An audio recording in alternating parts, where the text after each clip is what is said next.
markets, which is something I see happening all the time among my clients and different people I'm in touch with. This is Chris Baird from selfpublishingmadeeasynow.com, where self-publishing doesn't have to be so hard.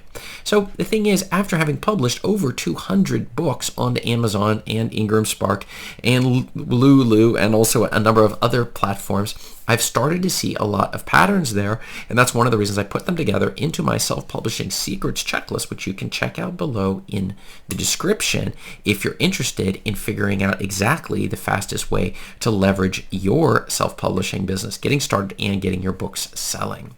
So the thing is, Sarah was one of my clients I think it was about 2 years ago with her in particular, and she was going through my book formatting course and was asking certain questions. And as she was going through the formatting process, I took a closer look at her specific book that she was targeting, the market that she was targeting, and I gave her a warning. Sometimes it's painful, but you look and you see somebody's targeting a particular market, and I used KD Spy, which is my favorite tool for assessing markets, and I took a close look and I saw that there were no other books on Amazon of the type of book that she was looking to sell.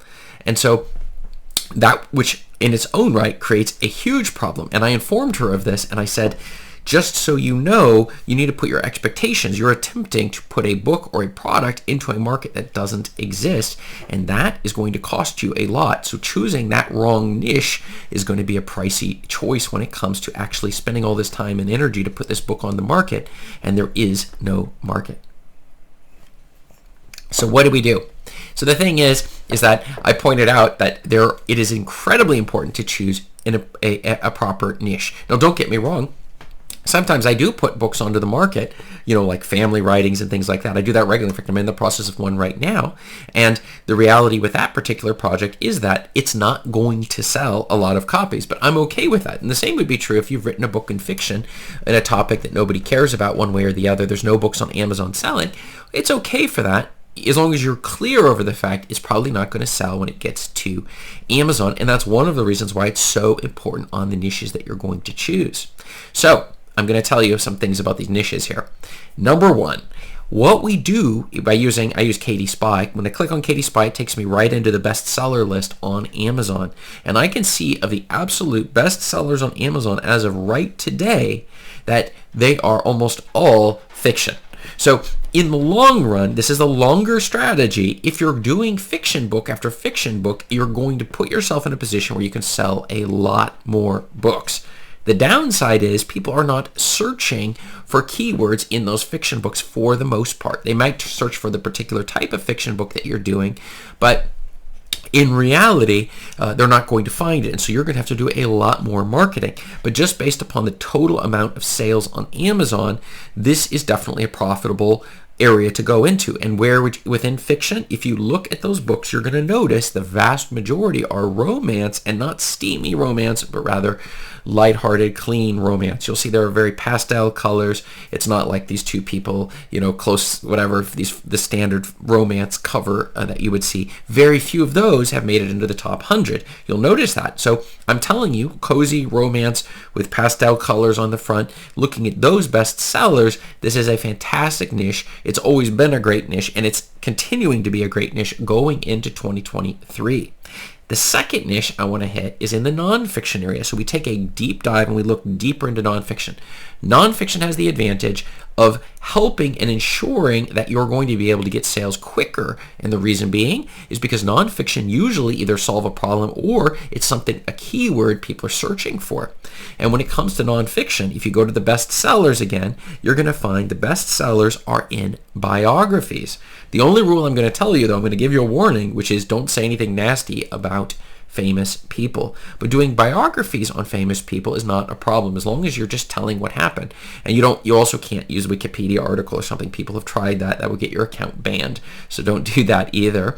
And so you can do a biography on famous people, and people can't love that. And so this is also a fantastic niche, especially people who are already really popular right now, when you're able to take a particular angle on where they're at. So biographies are a fantastic niche also going forward. I even saw somebody, what they would do is they would, for like a presidential campaign, and they would put biographies on all of the candidates. So no matter who wins or loses, people go onto Amazon and they type in the names of these people, and up comes your biography on those different candidates.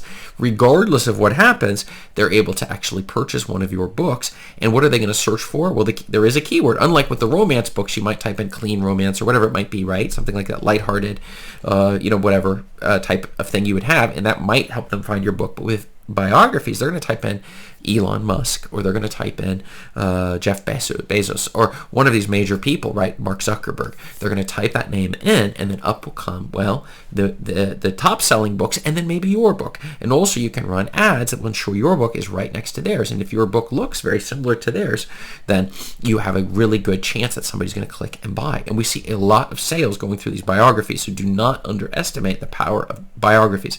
One key point is that people are not reading biographies on a lot of dead people. They're reading biographies on people who are still alive, and it's also as important to not say anything negative about them, because even if you really don't like this political candidate or that one over there, if you're going to do a biography on them, you will set yourself up to get sued if you say something negative. So I would only just stick with the facts and just giving it, and then leaving the audience, your target reader, they can decide for themselves whether they like or don't like that person. You're just telling about the facts regarding what that person has done, accomplished, or challenges that they've faced. Kind of like starting with the Wikipedia article in reality, and then simply fleshing it out into a full-blown book, where it just sort of goes through the different aspects. They were born here and they grew up there, this sort of a thing. So the biography is a fantastic strategy. If you look, and if you don't believe me, use Katie Spy and go inside and take a look at the best sellers in the nonfiction area, and you'll find that. But my secret category of the day, and this is the one that's going to give you a lot more sales without having to wait very long at all, and this is my favorite, it would be also in the nonfiction, because I told you fiction requires building up an audience over a period of years with an email list, and then continually putting out fiction and pulling more people into that area, right? Into your ecosphere, right?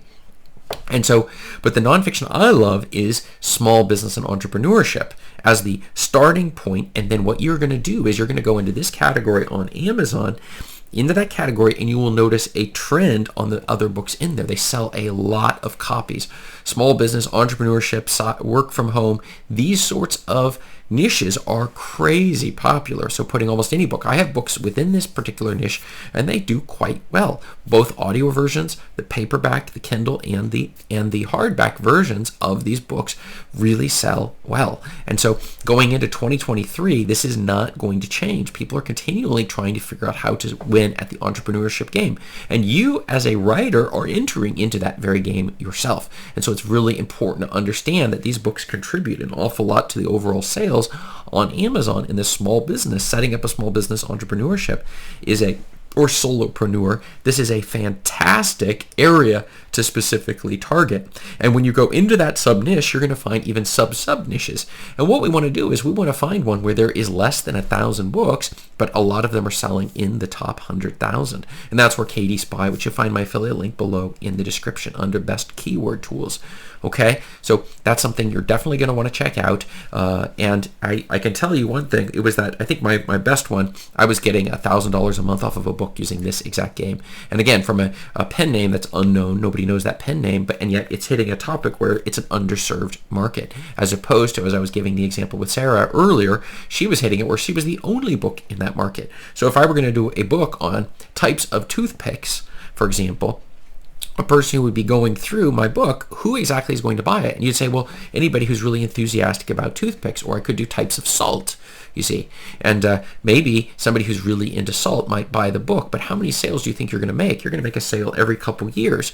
And so you're trying to create a market. And if you happen to hit it lucky and the toothpick market is really huge and you get a lot of sales, actual marketers who are really good at this are going to come into that market and simply take it from you, because what they're going to do is they're going to outcompete you on the covers and the keywords and a lot of the other strategies that I teach on this channel when it comes to your toothpick book. Okay, so do yourself a favor, and before you start writing a book, or if you've already written a book, we can angle it in different directions, and that's one of the things I do with my clients in the one-on-one program as we're working together to make sure that we're pushing our books into markets that already exist. If you're going into a market that doesn't exist, you should not expect to see sales on a daily basis. But my question for you today is, what subgenre or niche have you found on Amazon that you believe is profitable if you're trying to get daily sales? What niche is the most profitable that you found? Let me know, and check up above here, and I'll see you in the next video. Thanks.